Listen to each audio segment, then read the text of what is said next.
G'day guys, Nigel here from Sac School. Welcome to Sac School Live tonight, Sac School Live 13. Today we're going to talk about transcribing. How do you get started with transcribing? I'm going to share with you a three-step process that I use which makes transcribing a lot easier. Plus we're going to be talking about just general saxophone stuff, having a bit of a chat, answering your questions. We've already got some other questions in that we're going to talk about as well, about transposition and getting a good sound and all sorts of stuff like that. But mostly just want to hang out with you and have some fun for the next half an hour or so.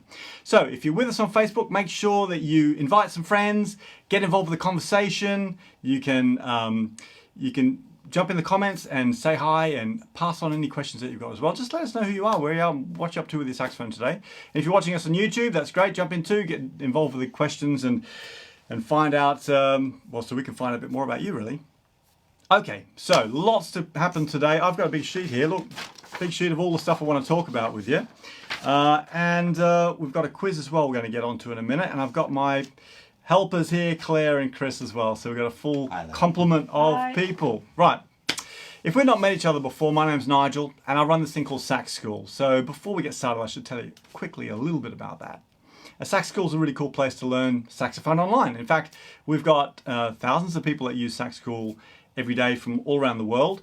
And as a member, you get access to a big library of video lessons. So there's like 650 odd lessons in there, all organized into categories and mini courses, things like skills, also things like these jazz performance packs where you can learn a jazz standard and break it down and learn the harmony.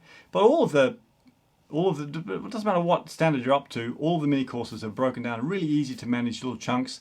They're clear and easy to follow, 2 cameras, lots of resources like backing tracks and worksheets, and they're loads of fun to work through so you can really follow your own path of what you're interested in. And the really cool thing about being a Sac School member is you're also part of our worldwide community of learners so you can connect with others. This is our Facebook group and every day there's people sharing videos, connecting with other players, getting lots of help and support. It's a whole lot of fun. So that's Sac School, and it's a really cool place to learn saxophone. If you want to find out more about it, there's a 30-day trial. You can get the first 30 days free at McGillmusic.com. Okay, so now lots to do today, but before we get started, should we do the quiz? What do you think? We should do the quiz, yeah. Let's have a look. I love doing this quiz. You guys are really smart. You always get the answers. Well, nearly. A couple of times we've stumped you, but we've got a fun one today. So, something from my era. So the question today is about Dire Straits and something off the Brothers in Arms album called Your Latest Trick. Classic sax solo. And this is one of the things I remember. I was in high school when this came out, and it was one of the things that really switched me on to this style of saxophone playing and also this particular saxophone player. So the question is, who was the sax player that recorded the solo on the track? Now there was a different guy, I don't know if you guys know this, but there was a different guy who went and did all of the live touring, and he was also an amazing player, a guy called Chris White, I think, British saxophone player. But what I'd like to know is who was the guy that recorded the solo? This one.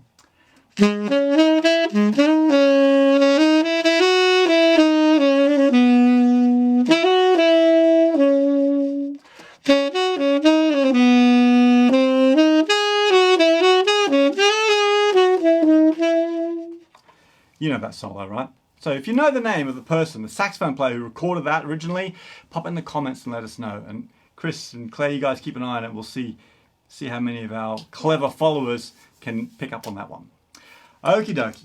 So, what's been going on this week? So, well, you're probably sick of listening to me. So how about you, Claire? What's been going on with you? Oh, good, thank you. Facebook group's been really busy this week as well. We've had lots of really great videos being shared. We had a great video from Larissa, I think she's in Australia. Yeah. She shared a great video of Sade Smooth Operator, which is such a fantastic tune. It's amazing. Played it really well, and that was great. I saw that actually. It was really, really cool. Yeah. That's a really popular tune, you know, amongst our members. Smooth Operator. Beautiful. Yeah. Yeah. Yeah. Lovely one. Cool. Good story actually from Steve, who mentioned he'd had his con sax, his alto actually, overhauled. Had a bit of a tweak with the octave key, and he mentioned that he got it home, he warmed up, and he got straight up to altissimo G. He said he'd never managed to do it before, but Awesome. he followed Nigel's advice from the masterclass, and there it was. So whether it was a masterclass, whether it was a tweak, but either way. I think it was a great repair success. guy actually. But yeah, that's really awesome. It's funny because we did some videos. I did some videos with Steve Crow, a great instrument repairer who actually happens to live really close to here. I enjoyed making those videos and sharing them on the YouTube channel. You can catch them on my blog, I think. If you are on the YouTube channel, you see them on there. And we shared some just basic tips about the sort of, I guess it's not even making the repairs yourself, but it's being able to identify issues with your saxophone. That's the main thing. It's quite confusing. If you're pretty new to playing saxophone or inexperienced with the maintenance aspect of saxophone, then it can be really confusing what's actually going wrong with your saxophone. So we made these videos, and I think they're really helping people because people are able to identify those sort of problems that you just need to go to a repairer. Most of the stuff that happens to your saxophone, because it's just a piece of plumbing really, most of it can be fixed pretty quickly and inexpensively. Although it does seem, it looks, if you're not really into that technical side of things, it looks kind of complicated and a bit scary, but actually it's quite simple. And it's just about having a good repairer and then, going and seeing them regularly and getting your saxophone checked out. And it makes a big, big difference. So that's a really good story from Steve, actually. Yeah, and then we had another story actually from Hans. He said his saxophone, his tenor, it wasn't great. It was not behaving really well. He thought he needed a really major overhaul. And then he thought, hang on a minute, if I send it to the overhauler, I'm not going to have a sax. That's no good. So I better just buy a new one. So he bought another sax. But he said it was a real revelation when he started playing with a much better instrument. But he actually felt that the old saxophone that had been a bit clunky, had a few problems. Yeah. He said he thought it might be actually been a good teacher, bad instrument but a good teacher, because he'd got really good with his embouchure, his technique and so on, because he'd been so busy trying to fight against his saxophone that was playing him up a bit. So when he got a really good sax, it was all good. Yeah, that's really interesting. That's a really interesting thing actually. Yeah, have you ever come across that, Chris? Occasionally you get a couple of Do you remember transitioning from like a student instrument to a pro instrument? Yes. Yeah. It wasn't that long ago for me. Yeah. Yeah. I can remember that. I can remember changing from a student one to a pro horn, and it makes a massive difference, doesn't it? It does, yeah. Massive difference. And so I do absolutely understand what's going on. Was it Hans that was telling us that story? Yeah, I do understand what he's talking about, and it can be, I don't know, sometimes you can just feel so much, I don't know, free. You feel so much more free when you're playing. I had a student model instrument. I started when I was in school on a student saxophone. I was very lucky. Mum and Dad bought me a new one. Yes, Mum and Dad. And I had it for years. I had it all the way up until I was starting to work professionally, actually. And I was studying at this conservatorium place in Australia. So I've been playing for a long time on that saxophone, and then I finally got to buy a pro horn. And yeah, all of a sudden everything opened up, made a big difference. That's the sort of stuff I think when people are considering making the change from a student horn to a pro horn, that you can't really measure that, but you know it as a player because you have that sense of freedom when you're playing. So yeah, really, really cool.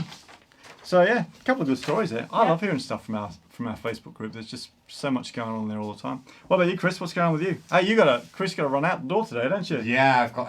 That's Claire. Never mind. Come on, Chris. We're switching cameras around. Yeah, no, I've got a gig later this evening that I'm going to. So yeah, it'll be good fun. We're playing in the centre of Leeds. Cool. So yeah, that'll be good fun. Good. Yeah. So Awesome. This week I've been trying out some new reeds. I've been trying out some of the Leger reeds, not the signature ones that Nigel uses, but the standard ones.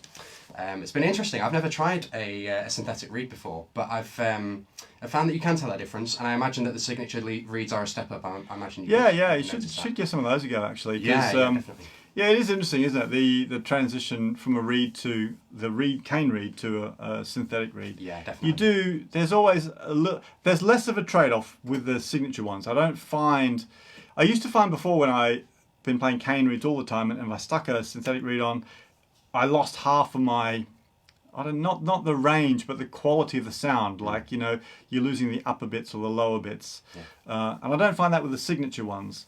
But did you notice that? Yeah, you can. It's almost like the quality of the vibration. It's very strange. It's something you sort of pick up on after you've been playing with it for a while, and especially if you're tuned into one particular type of reed. I quite often use the Lavos reeds. I find Do you? Yeah, I find Oh, they're cool. quite nice. Yeah, But yeah, it's been interesting to try. Good. And yeah, I'm not totally against them. Oh, there you go. In fact, we might end up using them tonight. We'll get you. Oh, cool. We'll get you using some of these the signature ones and see what you think of that, because I think they're great. Yeah. They don't pay me to say that. I just think they're great. So there you go. Right. What have I been up to this week? I know that's what you're all are asking yourself. What's Nigel been doing this week?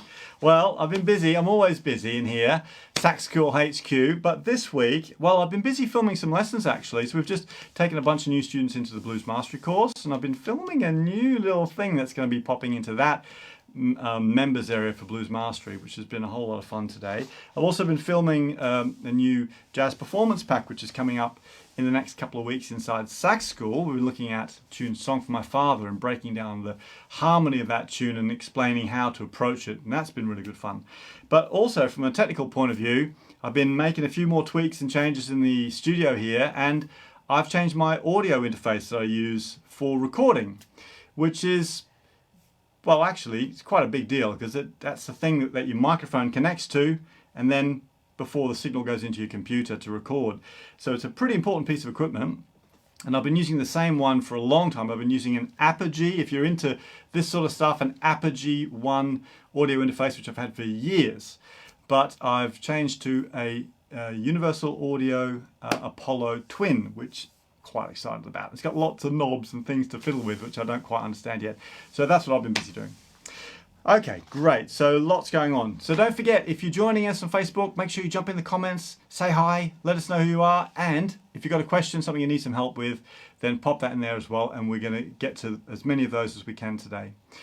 Okay, well, I want to talk to you about transcribing today. Now, transcribing is something that fills a lot of people with fear, and I think it's a hurdle that a lot of people would like to overcome. If you're struggling with transcribing, if you've never had a go at it, let us know in the comments or give us a thumbs up if it's something that you've struggled with or been afraid to have a go at. Go on, admit it, because I know before I started doing it, even when I was earlier on in my playing, it was a hurdle for me as well. Why is transcribing important? Well, mainly because it opens up lots of possibilities to us. So you can transcribe in order to learn things. For example, a solo, like the solo from our quiz.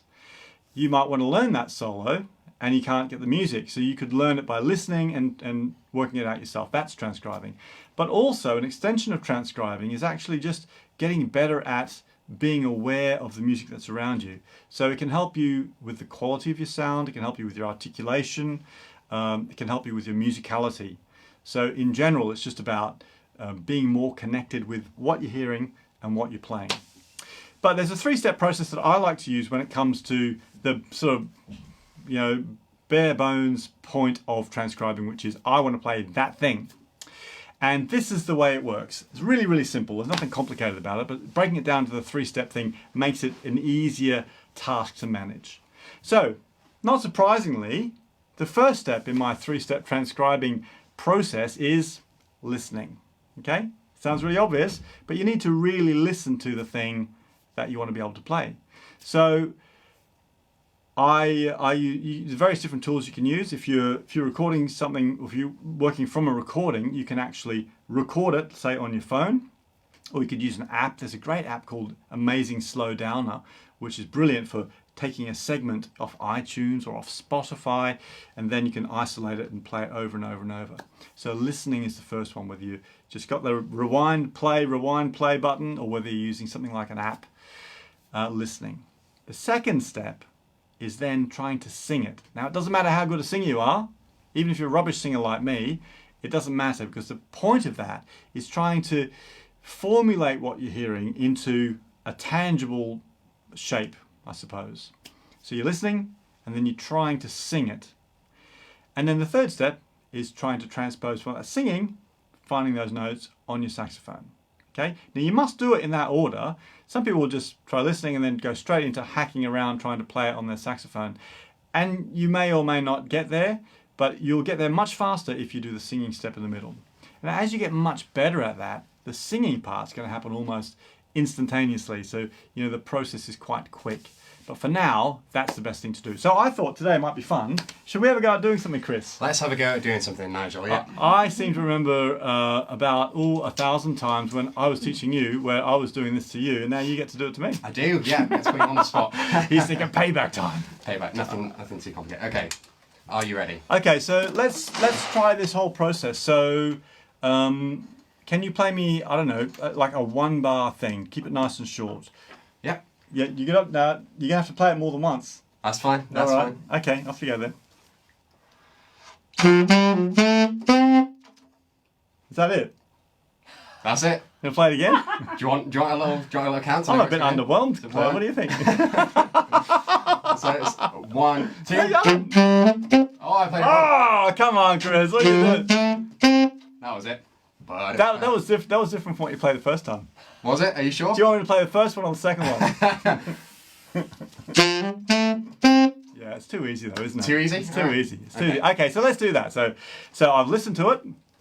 If I was to sing it, it's da da da ba. You know, bad singing, but it doesn't matter. Da da da ba. Okay, so I've listened to it. I've tried singing it. So now, if I was going to start playing it on my saxophone, really, you need to find the first note. The first note, that sort of opens up the key. So, ba, ba, ba, ba. I know it's going up in that shape. Ba, ba, ba, ba. That's the first note. Well, that was a lucky guess. So it's a G. Ba, ba, ba, ba. Now I know it's a jump up to that. Da, da, ba, ba. No. Okay, so listening, singing, playing. Can you give me something actually? Something a little more tricky. Give us something Okay. tricky now. Come Okay. on. I'm not going to look. Okay, you want to play it again?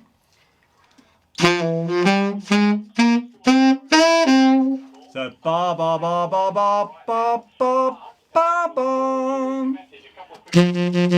So starting on the same note, and my answer phone's going. It's all going. No. Ba da da da da. So I think it's someone calling about your playing. Da da da da da da da da.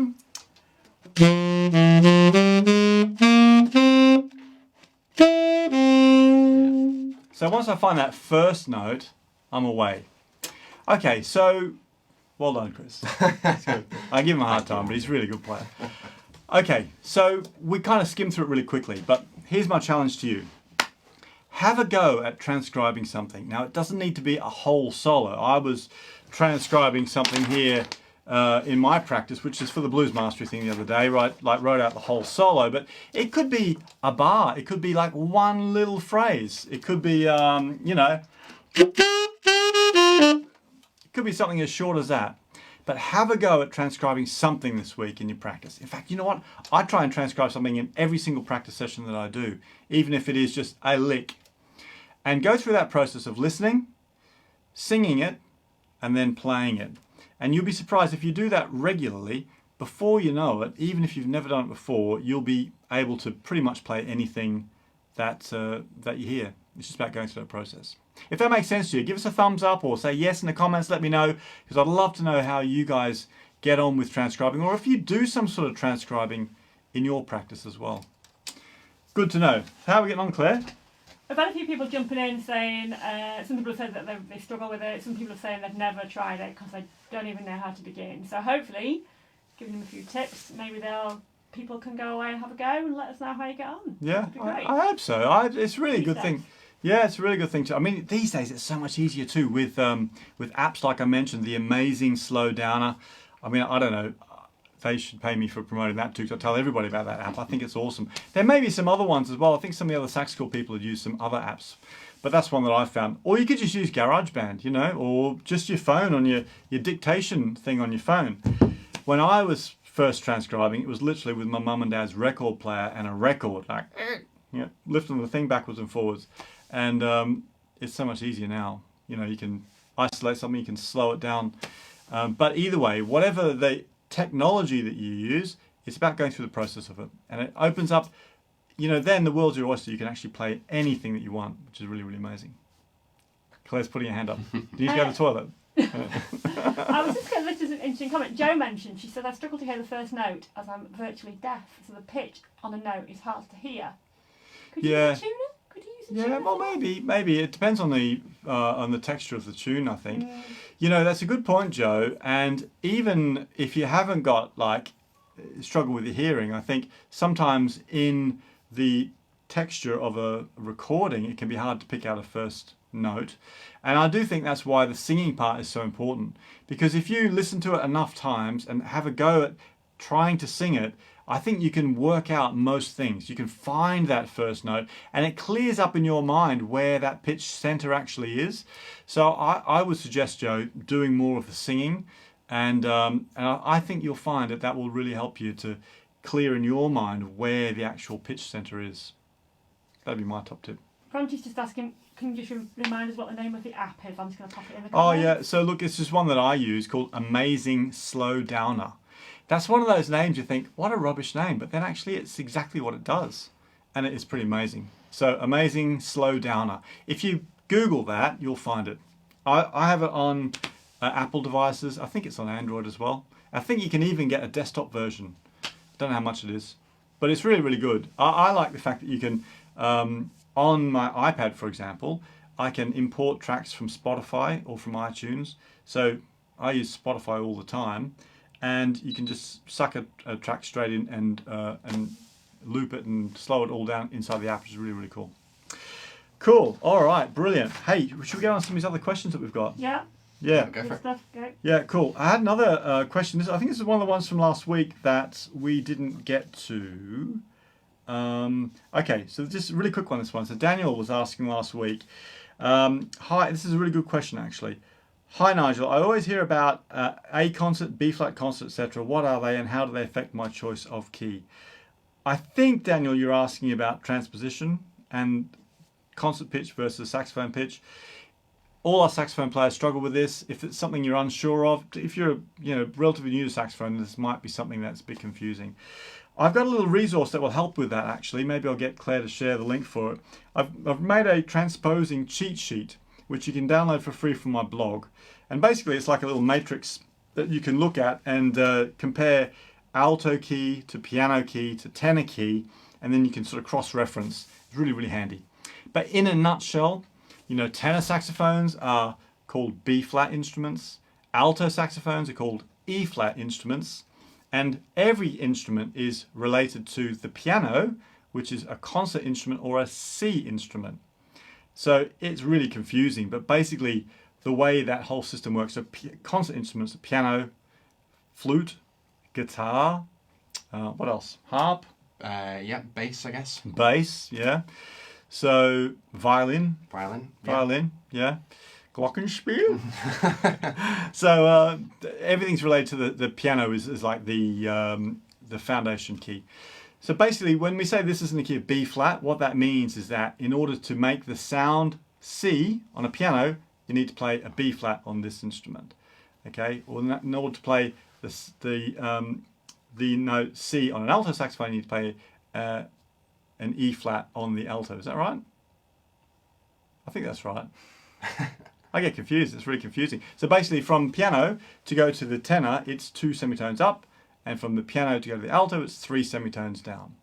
So that's the way that transposing works. And download my transposing cheat sheet. So it's all laid out, and you can cross-reference it, and it's really, really obvious. Once you get the hang of it, it's a piece of cake, but it's confusing at the start. So concert pitch relates to the sort of universal, it's like Greenwich Mean Time, okay? It's related to piano pitch. Concert pitch is piano pitch. So I hope that helps you, Daniel, and anybody else who's struggling with that. If you've already got my transposing cheat sheet, let me know in the comments, because it's really, really good, that, and it's free. You just download it from the blog. Okay, so there's a couple other good questions too. And let me know if there's any other questions that come in, guys, that we need to talk about. Oh, this is a good one. So Charity was asking last week, how do I smooth out the transition from C to B and vice versa? Now, this is a good question. And just at the moment in Sac School, we've got a series of lessons on classical playing, which really is just about playing beautiful, smooth melodies. It's not really about full-on classical music, but it's about, you know, not playing jazz, just playing nice melodies. And one of the really important things when we're doing that is having smooth transitions between notes. Now, you might have noticed on saxophone going from C to B is a bit of a nightmare because you've got to take, you know, you've got to completely swap your fingers over. And I see students have this problem where they get really clunky C to B. And there's only one thing that's causing that. Anyone know what it is? Do you know what it is, Chris? Clunky C? He's not listening to me. He's not paying attention. He's on his Facebook feed. All right, so I'm making important notes. oh yeah. So moving from C to B, the trick really is just about keeping your fingers close to the keys. So Charity, that's the thing I would suggest. And for anybody else who's struggling with that, if you're playing something and you're getting lots of lumpiness in your playing between C and B, the one thing you need to think about is getting those fingers all the way down so they touch your keys. Really, your fingers should be touching your keys all the time. And it's hard to do, but something that will really help with that is practicing in front of a mirror so you can watch your fingers. If you do that consistently, you'll be surprised how quickly you'll get those fingers down. You don't want any flappiness like this. I do it when I'm doing the videos so you can see what fingers I'm pushing down, but really, when I'm playing, I'm like a Ferrari engine. My fingers like, not like an old banger Robin Reliant or something, which is really flappy like this. Is that a good analogy? Yeah, it'll do. Or like a lawnmower or something. So you want to be really accurate. Okay, cool.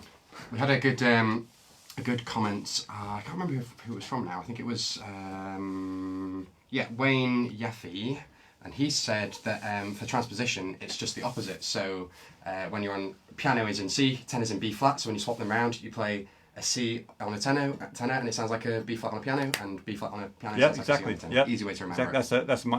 That's a much better way to describe it than my muddled version. But brilliant. Yeah, thanks for that. That's great. And if you get the transposing cheat sheet, it'll all be written out for you. Okay, cool. Right, we are kind of running out of time, aren't we? Any other questions, Claire, that you wanted to?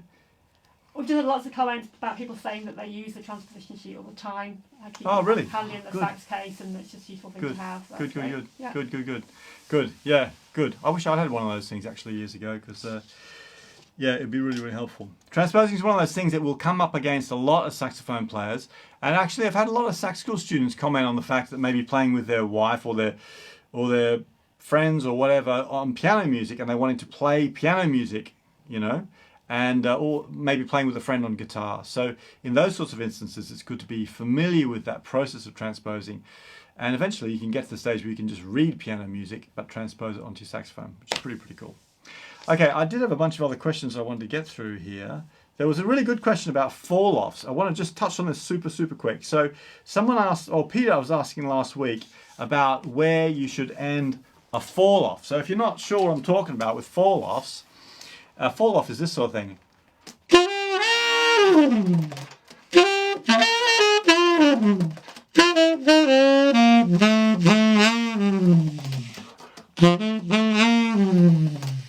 So that's sort of wow, that fall-off thing at the end. When you're doing it slow, like a slow bluesy thing, you've got more time. But sometimes they're really quick.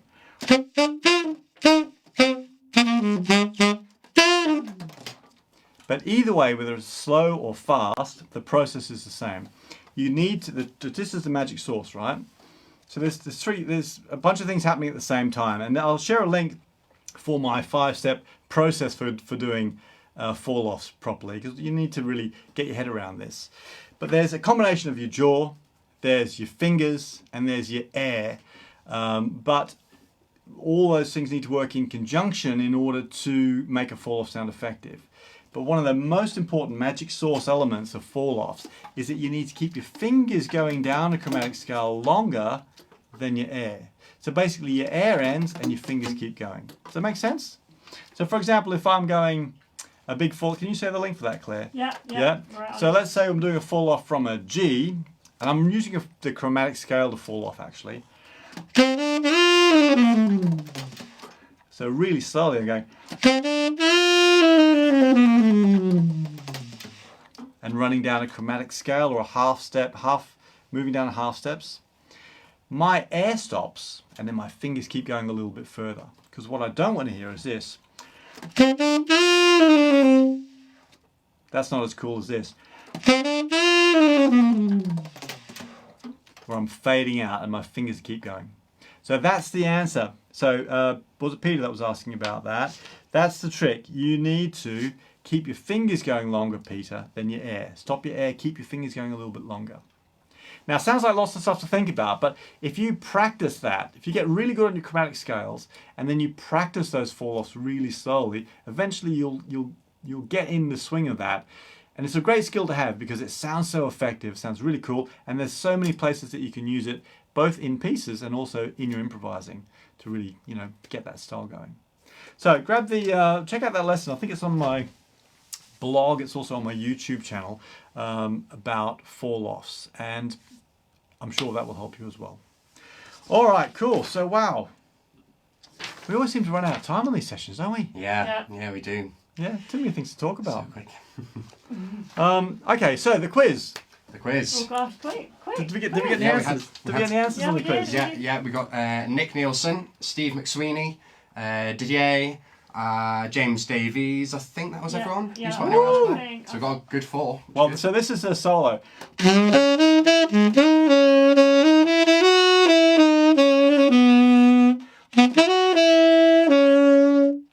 you remember that, your latest trick? So the question was, not who played it live. In fact, did I tell you? So I come from Cairns in North Queensland, right up in the sticks in Australia, right? And Dire Straits, 1986, came to Cairns, and they played at the Cairns Showground, and that was about the same time that this came out. That was the biggest thing that ever happened in Cairns. And Chris White, the touring guy, was the guy who was on that stage. But that's not who we want to know about. He's amazing, by the way. Although somebody did jump in with Chris White as a comment. Yeah. They knew that. So That's good. you see, they're clever. These people are Concept. clever. Chris White is great, but I was wanting to know who's the person who was the session musician that recorded. And the answer was Michael Brecker. Actually, that's a kind of funny picture of Michael Brecker. We were having a joke about that before. I tried to find a picture of Michael Brecker from the 80s when he still had hair. And he looks kind of groomed with a fancy beard and everything there. Normally he looks a bit scruffier. But Michael Brecker is like a legend in the whole saxophone world. If you've not checked him out, do. He's done a million things that you will have heard, as well as some, you know, like world-changing solo albums. So every saxophone player really needs to check out Michael Brecker. And one of the things I loved about him is he's made great jazz recordings, and he's also made great pop recordings. He's one of those guys that really spanned those different genres. Anyway, so well done for you guys that worked that out. So brilliant. Well, hey, look, we've talked about loads of stuff today, and thanks for sticking around with us and getting involved with the discussion as well. And I hope you find my 3-step process for transcribing useful, and I hope that you will have a go at that this week. Also, don't forget the resources that we talked about today are on the blog, so you can go to the blog and check out any links there. And there's tons of other resources at McGillmusic.com on my website there. If you want to check out Sac School, you can get a 30-day trial. Join the community of players we've got there and you get started learning, and I'd love to hear about your progress on there. Or keep in touch with us on the Facebook page or on my YouTube channel.